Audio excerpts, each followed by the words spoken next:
Hello and welcome to Body Bags. My name is James and I'm your Sunday night reviewer, and this evening I wanted to take a little bit of a different view of a film, and I'm going with Scum.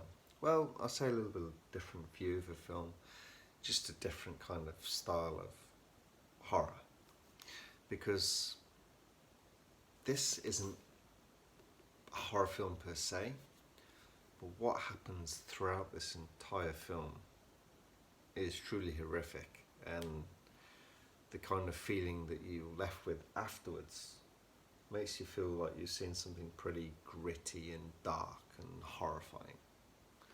So I think that fits the role of a horror film. So our film Scum, it's set in the 1970s. I think this is a 79 film. Yes, it is. 1979. It's an Alan Clark.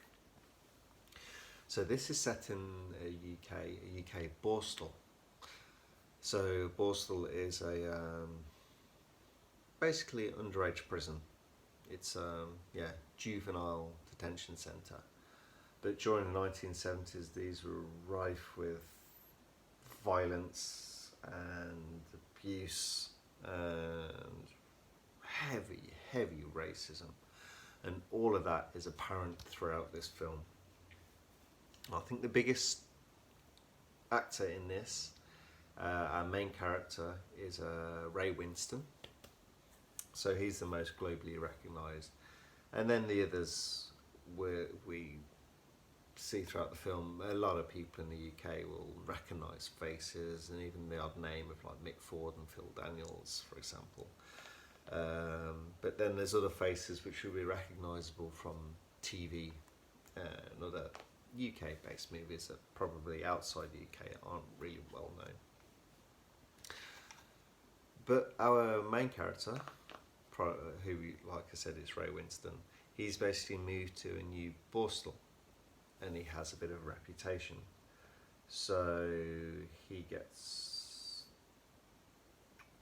UK term, pretty much universal term, he gets the shit kicked out of him.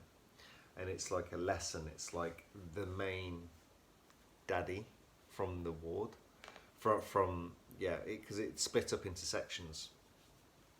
So like cell blocks and wards and that. So yeah, the ward that he's in, he gets the shit kicked out of him by the guy and his two goons, kind of, sort of. And yeah, like I said, it's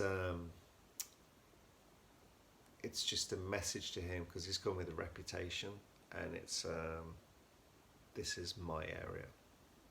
And then shit goes down again, different fights.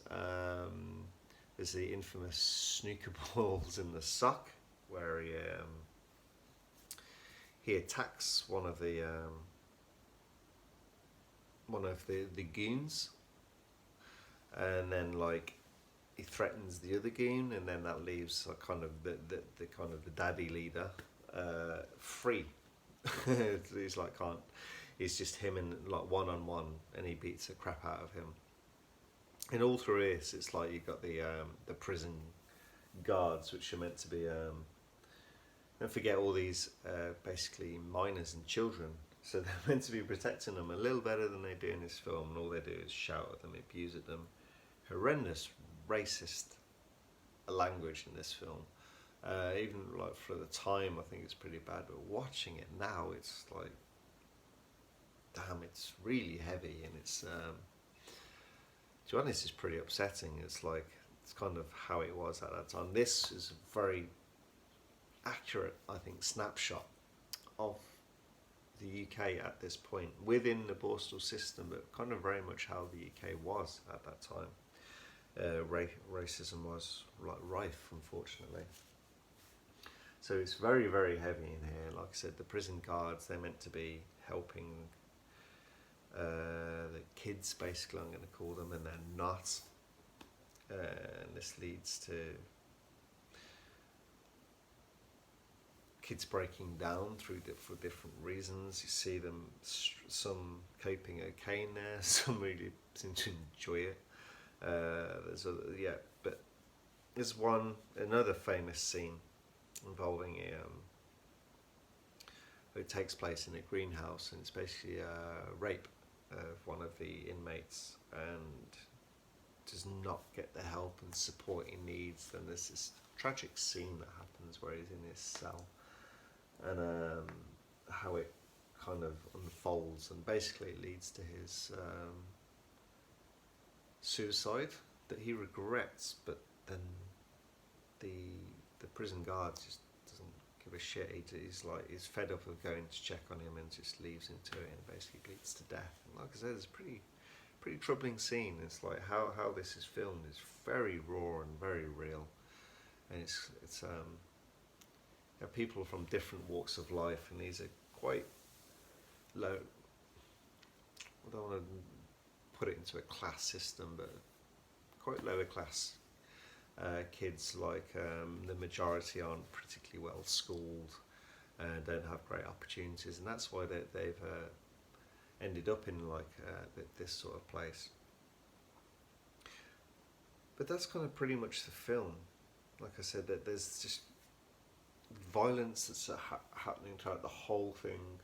The guards are just useless. Whenever anything happens, they either ignore it, or the kids who get beaten up, they just don't want to say, because they're like, being in grass is a lot worse and it's going to get them into a lot more trouble. So then they get beaten by the guards almost for them to say who's done these things, but they won't say. It's just a vicious cycle of violence. Like I said, it's like seeing the kids in this situation. It's like, I don't know, if I've never been in Borstal, so I don't know how the situation would be during my time. So that would have been in the 90s, and like now how it is in the 2019, how these situations are.